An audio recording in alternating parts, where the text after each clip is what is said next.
আসসালামু আলাইকুম এভরিওয়ান, আশা করি সবাই অনেক বেশি ভালো আছেন। এই মিনি বানগুলো পেয়ে তো আমার বাচ্চা ভীষণ খুশি।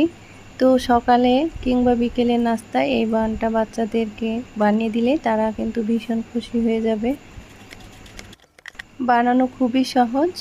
আমরা যেভাবে পাউরুটির ডোটা বানাই সেইভাবে বানিয়ে আমি দুইটা এখানে রুটি বেলে নিয়ে বাসায় ছিল রান্না করা কিছু ঝুরা মাংস আর সকালবেলায় সিদ্ধ ডিম সে খেতে চায় না, তাই সিদ্ধ ডিমটাকে একটু কুচি কুচি করে কেটে উপরে দিয়ে এইভাবে গ্লাসে কেটে নিয়ে কড়াইয়ে অল্প একটু তেল দিয়ে এইভাবে বেক করে নিলেই হয়ে যাবে মিনি বান।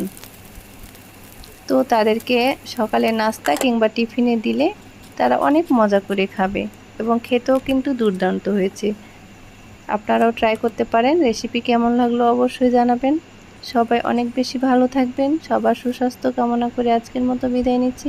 আল্লাহ হাফেজ।